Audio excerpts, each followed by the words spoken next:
Welcome to Gas Station Business 101 podcast. I'm your host, Shabir Hussain, and this is episode number 14.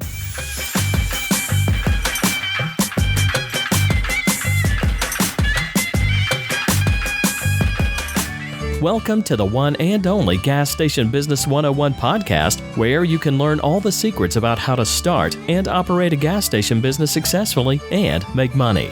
This podcast is brought to you by the good folks at CSB Academy Publishing Company. And now, here is your host, Shabir Hussain.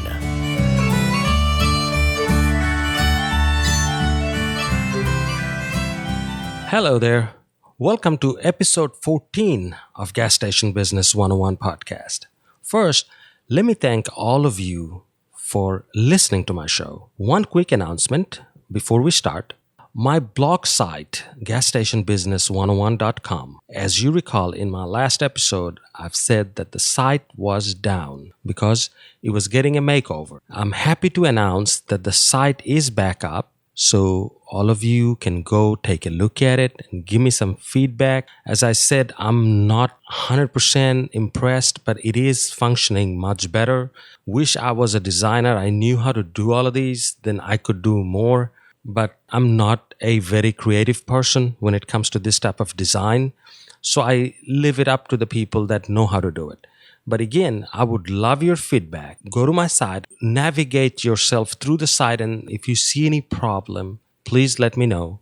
And if you have any comments or any suggestions, I would love to know that as well. One important thing I want to mention, if you're on that site, you will see a tab on the top that says Ask Me. If you go in there, if you haven't already, I would strongly urge that you go there and you will see two buttons that says Register and Log In. Feel free to register. Even if you don't have any question to ask me, if you register, this way you will be on my list. And anytime you want to ask me a question, you can just go there, log in and ask. Or this way I'll have a way to contact you, to communicate with you whenever I have things that I want to send out. For example, as I said in my last episode, I'm pretty much finalizing some of the cheat sheet and the tricks that you can try in your business.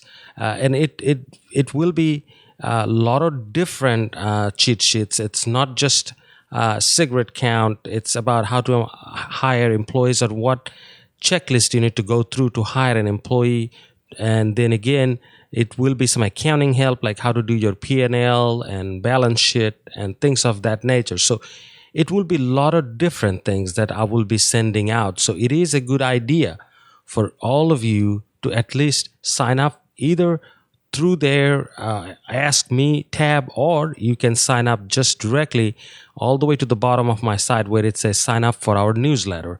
Either way, I'll have a way to communicate with you. So it is important that you do that. Now let's move on. But before we jump into today's topic, I want to give a big shout out to Remu for giving me a 5-star review on Stitcher Radio. And again, it's funny that he left the review about a month and a half ago, and I just found that out day before yesterday because I did not even know I was on Stitcher Radio. I'm not even sure how I got there. I'm sure we have done something to get there. It just didn't show up because I'm that popular. No, that's not the case. Our team has done something to put the show on that radio channel, and he left a very nice comment there. So I really do appreciate Remu for listening to my show. And anytime you have any concern, comments, or any questions, feel free to ask. Now, getting back to the topic of the day, which is appearance. It's the appearance of your store.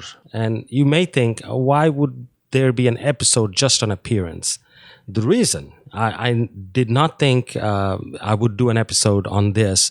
Instead, the episode that I should be doing today was about how to price your fuel. But the reason I made the change, because I have seen something firsthand. It's a case study, so to speak, that I've seen very recently, and I'm going to share that with you, and you will understand why I wanted to dedicate an episode just on appearance. One thing for certain, that appearance, even as an individual, if you appear to be well dressed, well mannered, well groomed, people take you more seriously, right? We've all known that. Same thing with about your business. If your business has a very nice professional appearance, people perceive that as a nice, clean facility and they tend to shop there more. But more importantly, we're heading into the slowest season of our business, except a little area in Florida where a lot of the snowbirds go in the wintertime and they see a rise in business. But the rest of the country and a lot of the other countries, wintertime is a slow time. So anything and everything that we can do to improve our business, we should do it, right? So I figured that this is an important topic that I need to address now so we can start doing some fall cleaning and get ready for winter. And this way, the dip, the drop of business that we all see in the wintertime, maybe we can battle that in a different way and not drop our business as much. Maybe it will drop some, but as long as we can keep it in a manageable level where your business is still profitable and you're still making money. Now, as I mentioned, I recently saw firsthand how badly appearance or lack thereof can run a business pretty much to the ground. Little story time. An out-of-town company that owns few stores in a greater area of where we live. There is a store that's about 30 minutes from where I live. This company wanted to sell that store. So a friend of mine, a guy I know, looked at that store and met with the company owner and their other managers. Since they're from out of town, I believe he drove to them and they met. And they revealed that their business is not doing too well. They were being very honest. And they said their business is not doing too well. They're losing money in that location every month. So they wanted to sell it. And that friend of mine talked to me and gave him some advice. I'm not sure if he took my advice or he took his own decision, but he ended up buying the business. And right when he bought the business, he asked me to go visit the store, which I did. And I've taken some notes and I've discussed all that points with him. Funny thing is, it's about 2.5 months since he bought the business. And he recently came to me to figure out how much money he was making. And we did some P&Ls for the last 2.5 months. And we found out he did not lose money from day one. Number two, he has increased his merchandise sales from the first month when he took over to this month, which is still running. He has increased his inside merchandise sales by 27%. Again, it's 27%.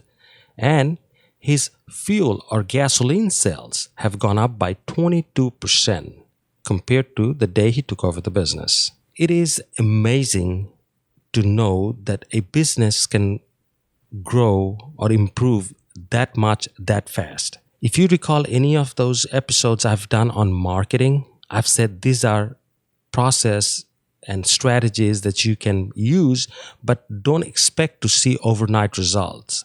Usually, anything you implement marketing-wise takes a while, but it's a slow and steady growth process. But in this case, once we have seen that number, we started brainstorming to figure out what has caused this increase.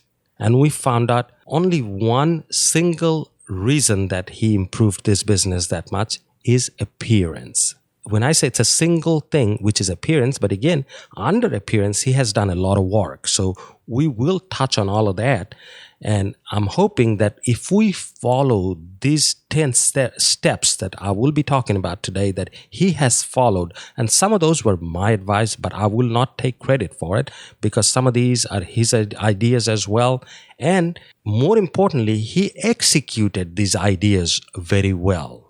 So just because I suggested him to do this or do that, he's now more successful. That's not the case. It's because the way he executed in a timely manner and fashion.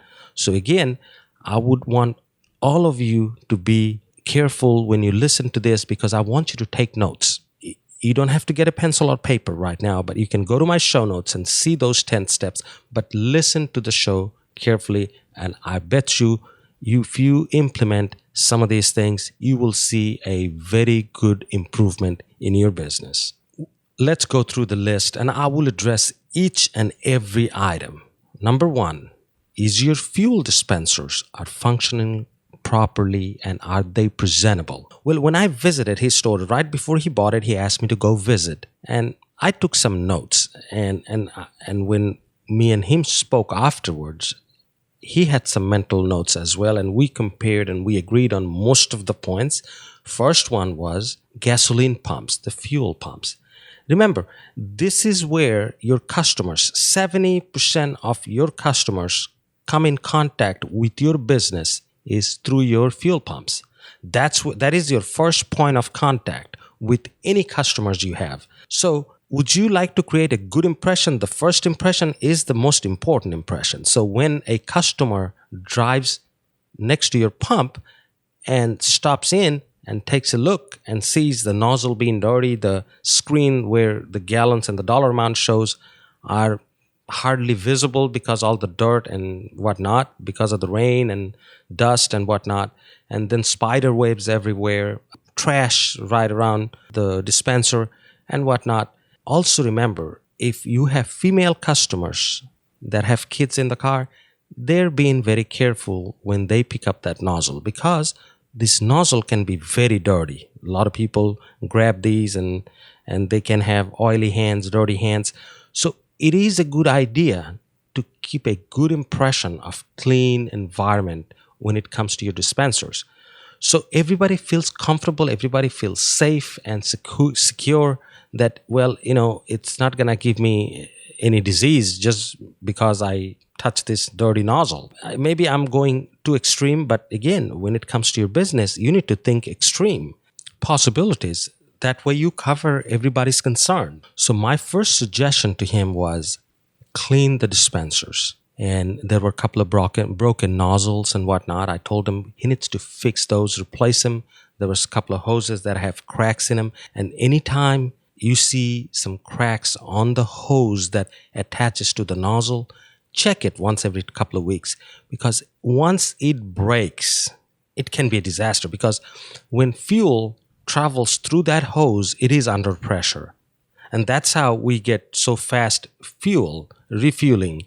When you start the nozzle, it fills up, a gallon and a half or 2 gallons every 30 seconds, 40 seconds, because it is under pressure.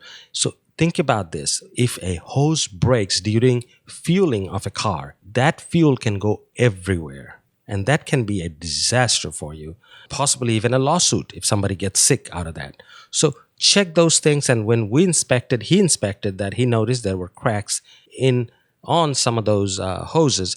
So he replaced all of those. He replaced some of the nozzles, and he even color guarded some of the nozzles, like Plus is blue and regular was black and premium was red and whatnot. So he made some changes and he made sure that every sign on dispensers are readable and visible and clear. And last thing, when it comes to dispensers, nowadays every dispenser has printers. Means when you charge your credit card, it prints out a receipt. And in his store, I believe there were 2 of them that were broken, did not work. He had them replaced. So it is important to have printers. Of course, you have them. I'm sure you do. But it is important to check if you have paper in them. And a lot of times, even if you have paper, there can be paper jam and nobody's getting a receipt. So if somebody is in a hurry and they want to get their fuel, and a lot of people save their receipt so they can get a tax deduction for business trips. And if they have to come inside to get that receipt, most likely they will not stop next time, because the reason they stopped at your store and paid at the pump to save time, they ended up not saving that time. It is a good idea to create a schedule of some sort where you assign different employees to do different jobs every day. For example, once a week, assign somebody that can check the pumps, the nozzles, the hose, and the printer pack. That way you know that you're avoiding disaster by checking on them regularly, and you will catch it before they break. Number 2 is your parking lot clean? Well, in this store, the first time I drove into that parking lot, I was a little annoyed by the debris, the trash that I saw in the parking lot, but more importantly, the oil stain that I've seen on that parking lot. It is a concrete parking lot. I was really annoyed by the black marks all over the place. And a lot of times when you have white concrete with black oil stain, you don't want to step on them. You're thinking you may get that on under your shoes. And then when you get inside your car, you're carrying that inside your car. So I was a little annoyed by that. And later on, when me and him discussed, I gave him 3 ideas. One was there were some small potholes in that parking lot. So I told him to get a handyman and have them use Quickcrete, which is a concrete mix you can buy from any hardware store, and mix it up, and it's ready in about 5 minutes to 10 minutes. And it cost about $7-8 for a small bag. And for 5 or 6 bags, you can fill up few small potholes. So I gave him the idea to fill up those potholes first and then use some kind of degreaser. I believe every hardware store sells concrete degreaser. It's, if I'm not mistaken, it's some type of muric acid in a low grade or diluted somehow. So it doesn't harm the concrete, but it cleans it. And again, I could be wrong if it's muric acid or not, but I know it is called concrete cleaner and degreaser. So you don't have to know what it is. As long as you see that on the can or the bottle, you can buy it. But there are some safety guidelines, so please follow that if you use it. And I prefer to have my guy use it at night when either we're closed or we barricade one area. If it's a 24-hour store, we close off one area so we can clean that area first, then go to the next area and close that off. So again, I told him to use that, and then lastly, do some pressure washing, which did cost money to do, but he followed through. It took him about a week and a half, and he got it done. And then he took a picture, sent it to me, and it was a night and day difference. I mean, the parking lot looked very bright and white, and none of these dark patches of oil stains anywhere. The debris were gone, the trash was gone. Anyway, so it made a world of difference. And if you have parking lot issues, I'm not saying you have trash on the parking lot, but again, if you assign one of the employees every night to go outside and take a look, pick out the loose trash, and teach them every time they see an oil stain on the parking lot, what they have to do is use oil dry. And you can buy that from your grocery suppliers to your Sam's Club. It usually comes in a 50-pound bag. Or you can buy cat litter. They're very similar. What it does is it soaks up the oil and the grease. And then when a tire goes over that, let's say a car passes over kitty litter or the oil dry, it rubs the oil out of the concrete.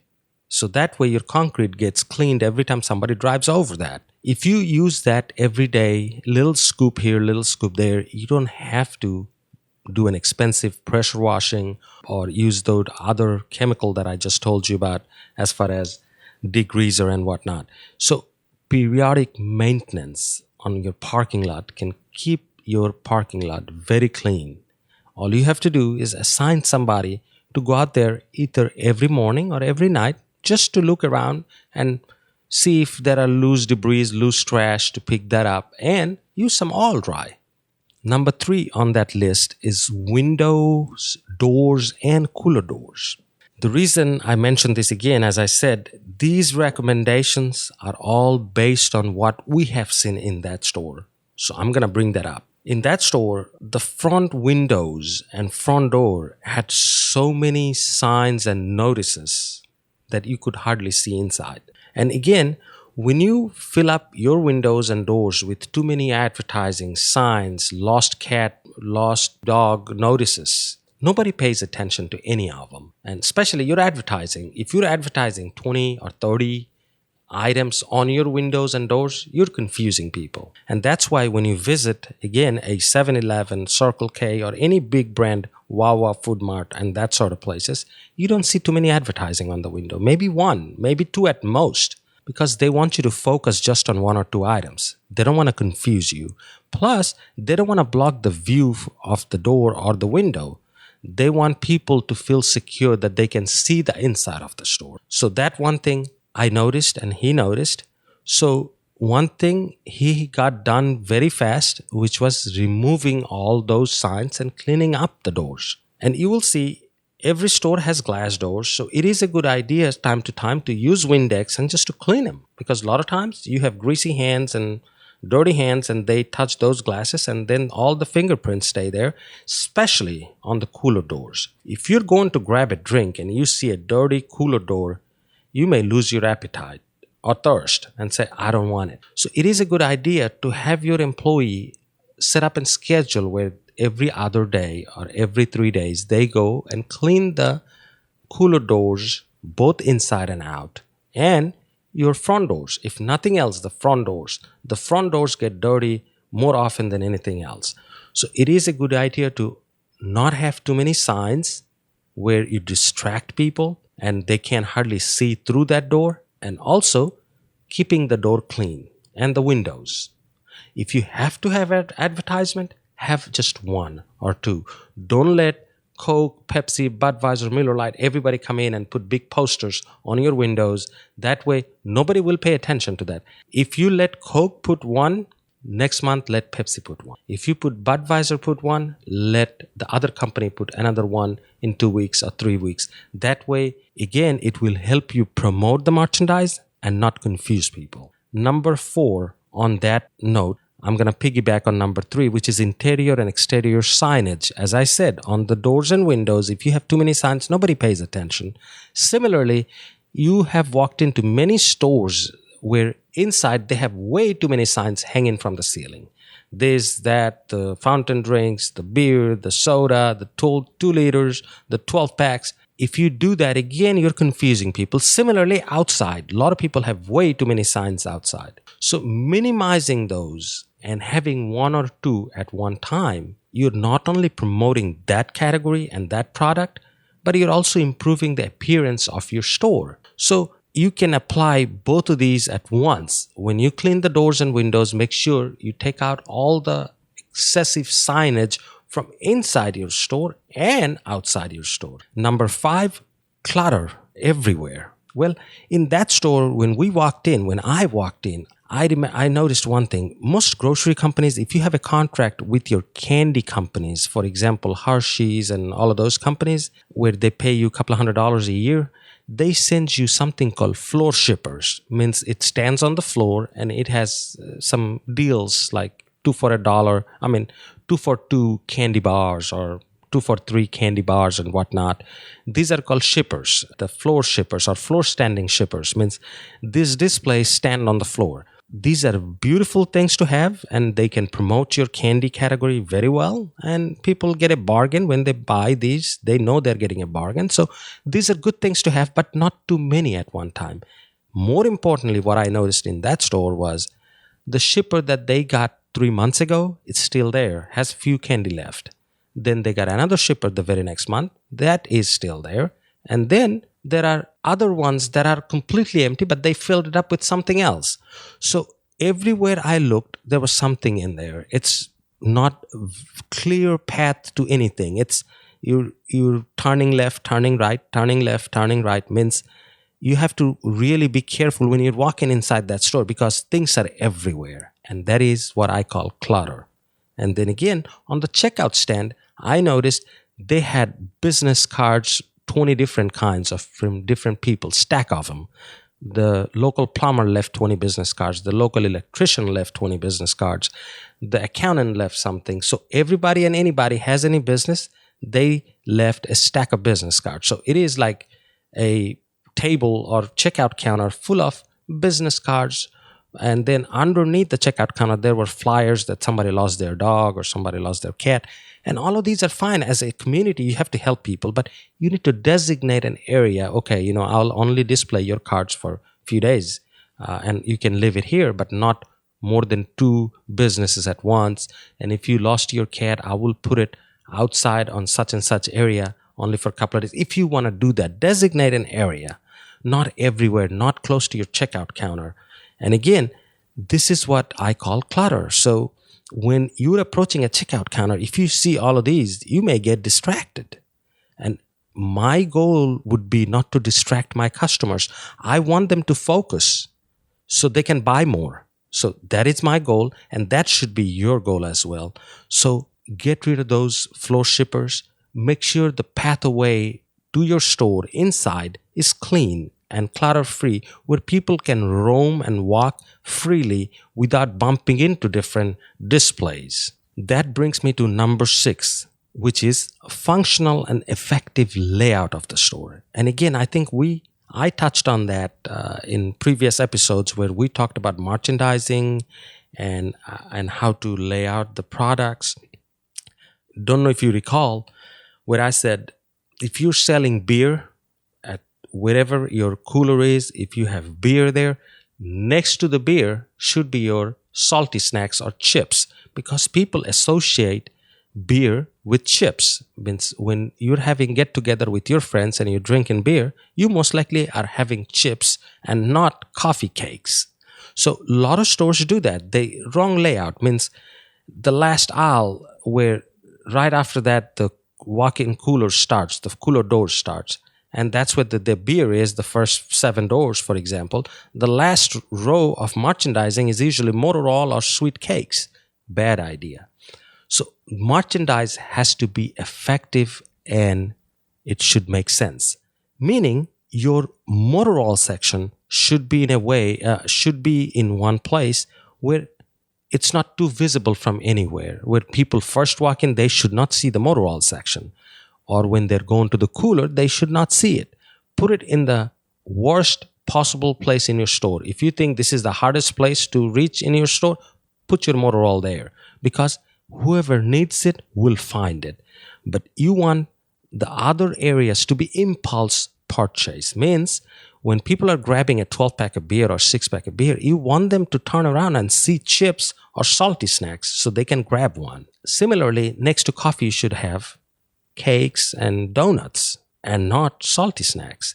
So similarly, effective layout can increase your sales. In that store, the reason I mentioned all of these, because in that store, the very last aisle, which is next to the cooler doors, were motor oils and paper product, means toilet paper, toilet tissues, and paper plates, and motor oil. And to me, that is a bad idea. You're using one of the most valuable retail space and not merchandising properly, meaning you're throwing away money. If you would have had, or if that company would have had chips and salty snacks next to that cooler door, they would have sold much more chips and saltine, crackers, cookies, and whatnot.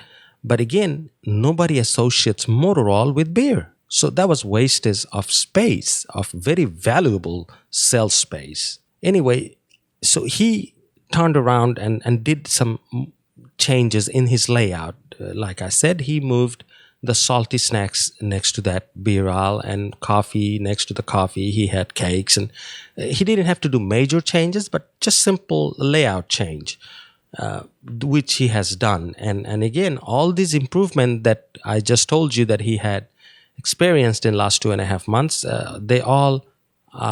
these are the contributing factors to his success or continuing success. But again, before we move on to any other things, let me finish the list. Number 7 is, are the shelves and the gondolas clean?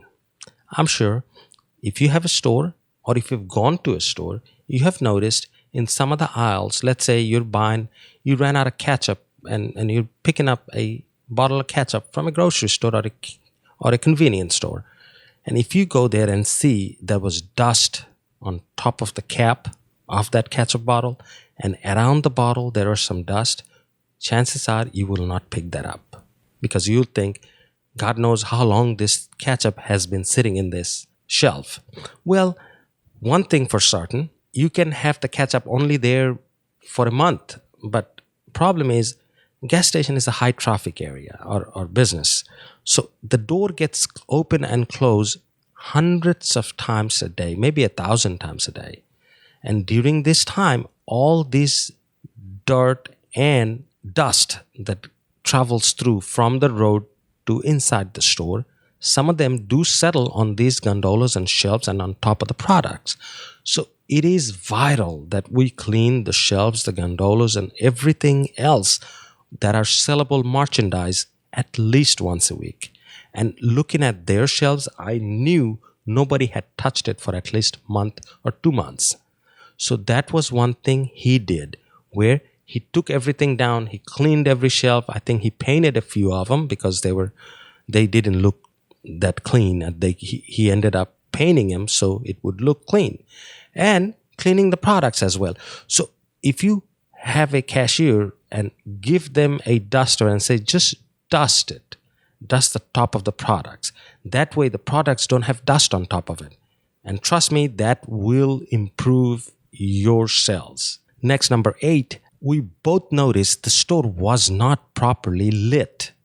And I gave him an idea about the LED light and the conversion that I've done and how I saved money. But his argument was, since he's getting into it just new, not sure how well he would do. So he decided he would just replace some of the light bulbs and not go to any conversion right away, because he needed to see that he's making money before he spends anymore. And I agreed with him. So what he did was, there were few blown light bulbs that he replaced, and there were outside there were 4 canopy lights that were out and a couple of the area lights that were out. He replaced them all. I think he spent about $500-$600 altogether in replacing all the light bulbs. See, problem is, replacing canopy light, the light bulb may cost you $40, but you have to get a company or somebody with a lift, of scissor lift or some type of lift that can raise up 20 feet so you can change that canopy light. And that cost money. Anyhow, getting back to the point, he replaced those lights and it made a huge difference inside and outside the store. So it is important, check your lights in and out and see if there are just one blown light, don't worry about it. But if you see quite a few, replace them. That way, you don't have to worry about poorly lit store. One idea I would give you is, every time I buy a light bulb, I don't buy 1, I buy 3. That way I'll have 2 in the back stock. So if one goes out, I don't wait for another one to go out. I just go and replace it. That way I'm never underlit. I'm always properly lit. Number 9, is your sales floor and bathroom properly clean? This is a very important point, because restroom or bathroom in a gas station is the dirtiest or the most complained about item in a gas station when it comes to appearance. And in this store, in the case study that we're talking about, the bathrooms were not only filthy, but they're not properly working either. The flush did not work. The faucet on the sink was leaking. And I did not go into the women's restroom, but I saw that in the men's bathroom. And my friend decided to do an overall fixing of all of those. So I think he replaced some of those faucets and replaced the flush system, cleaned the floor, painted the wall, because there were a lot of writing on the walls that he erased and repainted and painted over them, and fixed the light on top of the ceiling and all of that. And even he added some air freshener, automatic air freshener. And that made a world of difference for that bathroom or those 2 bathrooms. And he told me his cashiers got a lot of compliments from customers saying that now they feel comfortable going inside those bathrooms. Now, one thing I told him, that he needs to make sure that the bathrooms remain clean, and just not that day when he finished working on it. It needs to stay that way all the time.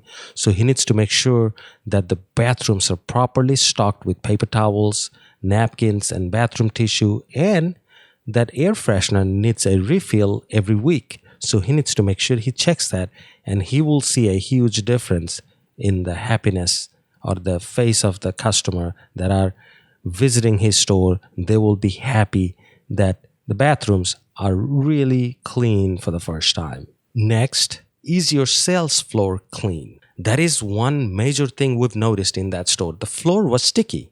It was clean, but as we walked, it felt like there was some sugary substance that dried off on the floor, and it was kind of sticky. And trust me, that is not a good feeling to walk on. So what he ended up doing is he hired a company for a couple of $100. They came and did it's tile floor. So they stripped the floor, and then I believe they waxed the floor. So the floor became shiny, and one advantage to have shiny floor is it reflects light, so your store becomes brighter. Lot of people notice that, and some people say waxing floor is a bad idea because it can be slippery. Not always. Depending on your tile, you can have it checked with your floor guy. A lot of the floors, if you do a right waxing, it can shine up the floor and make the store bright. For example, a lot of the grocery store, local grocery store, big ones I'm talking about, Winn-Dixie and other type of Albertsons, they wax their floor at night. I'm not sure if you've noticed it. I've seen it many times. And you will see when light shines on that floor, it reflects it and makes the place look brighter. Okay, moving on. Number 10, the last item on that list, employee appearance and uniform. Very, very important topic. And I believe I touched on it on episode 5 or 6 where we spoke about how to hire and train employees. And then we talked about appearance somewhat in the next episode. But in this case, I've noticed it was a branded station. I'm not going to mention what brand it is, but it is a branded station, but everybody inside was wearing different t-shirts and different types of clothing. To me, if you're operating a branded station, please make sure you put some uniform on your employees. It makes a huge difference. Trust me on that. Give this a try. You will see what I mean. So what I suggested to him is to buy some uniform right away, and which he did.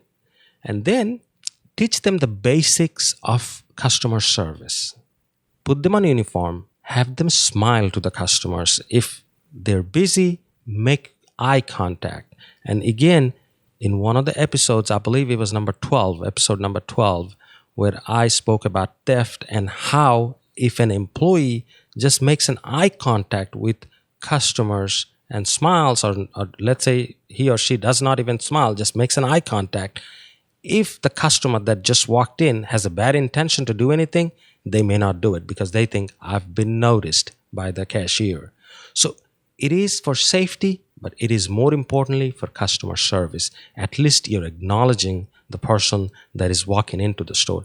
I'm sure you have walked into a store where cashier, when they're checking somebody out, if you walked in, they said hello. So it is a good idea to even that way you can acknowledge the person, they feel welcomed. Even though you're working on somebody else, you're checking them out, that's fine. Just say hello. It makes people feel welcome. So these are the basic tips and tricks that he knew, and I just reminded him. I said, teach your employees to do this and see a difference in the first month. I did not think the difference would be 22 or 27% fuel and merchandise, but he has seen an incredible growth that I have hardly seen in my 20 plus years business. And I'm proud of him. But again, these 10 things that he has done contributed to his success, to the growth. Now, I cannot tell you how much percentage has growth caused by appearance of the employees or cleaning of the floor or the gasoline dispensers or the cooler door cleaning. I have no idea, but at least every one of these is a contributing factor to his success. So let's say if you do all these 10 items, you may not have to do all 10 items. Maybe 5 of those are already done at your location and you just need to do other 5. Let's say you increase 5% of your business. Then again, remember the break-even point we spoke about? As long as you increase 1% over the break-even, that's your money to keep. Your profit to keep. So anytime you increase sales above break-even point, that is extra money for your pocket. So give this a try. Try these 10 items. As I said, you may not have to do all 10. You may already have done 6 of them or 7 of them. Do the other 3. Do the other 2. And even if you increase 3%, 2%, 5%, it is your extra profit money to keep in your pocket. I hope I was able to add some good advice so you can try in your business and make a little bit of extra money. Time to answer emails. First one came from Nick. Based on episode 11, Nick took my advice and contacted some of the local LED light vendors, and they offered him 12-watt light bulbs for $28 each. He's asked if this is a good price or if he can get a link to my supplier. Well, Nick, I see that you're located in California. So the problem is the vendor I have is local installer. So I don't think he can travel to California to install your light bulbs. But more importantly, I believe the price you got is a little high. So, and that's why most likely you decided to email me, because to you it sounded high as well. Best thing to do, since you're in California, there are plenty of vendors out there. Do some search on Google or places like that and see what you can come up with. Contact 5 or 6 of those and let them give you a price. And check their quality. Talk to some of their old customers. Ask them if, who. One thing you can do is ask most of these vendors who all they sold it to before. And then you can go visit one of those stores and see the quality of that light. And then negotiate.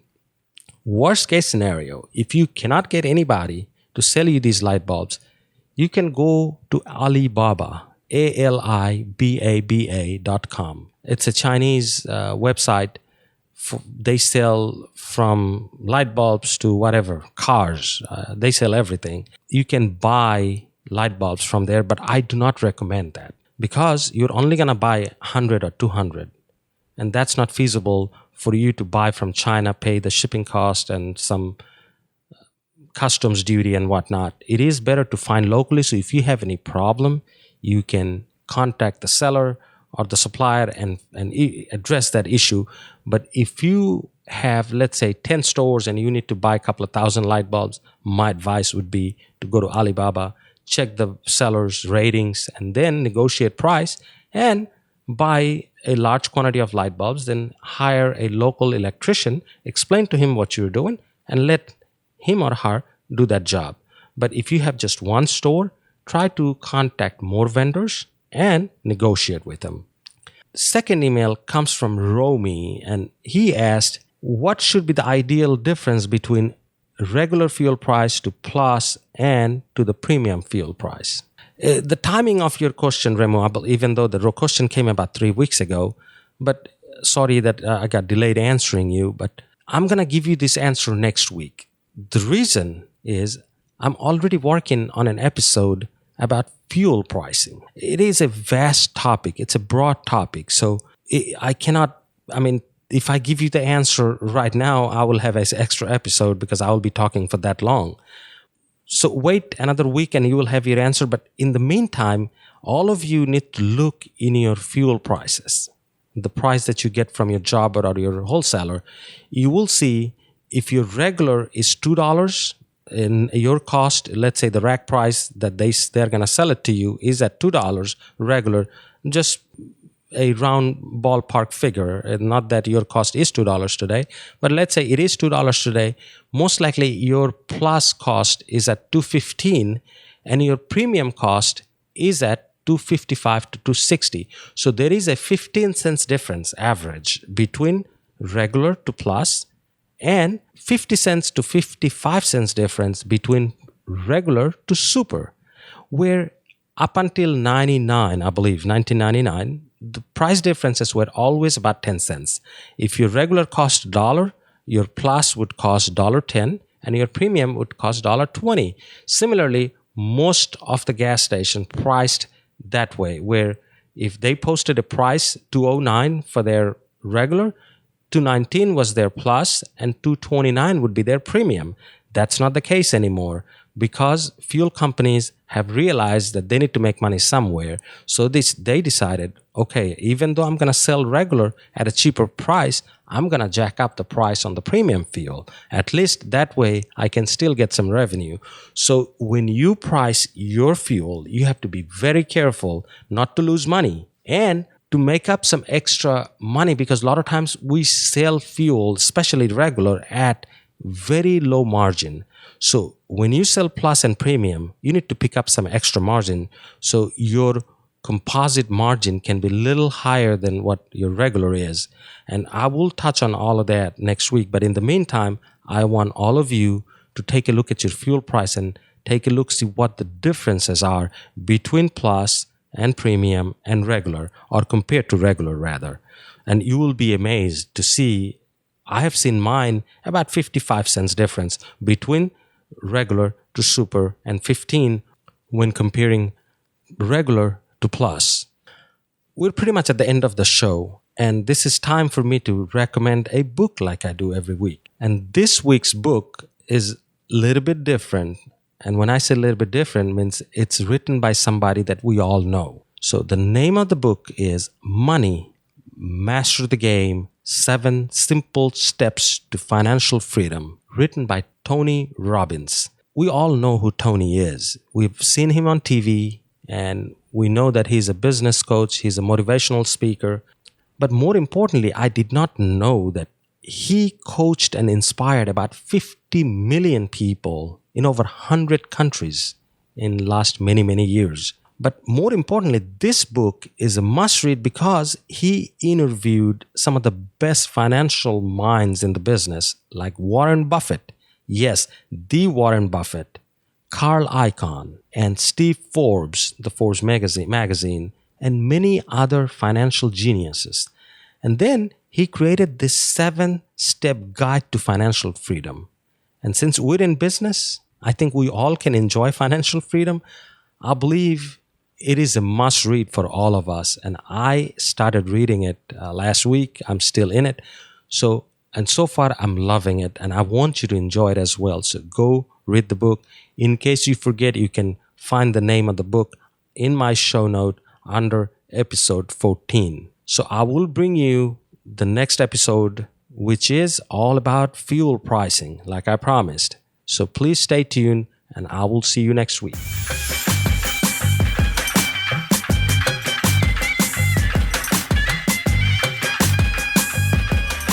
This has been the one and only Gas Station Business 101 podcast with your host, Shabir Hossain.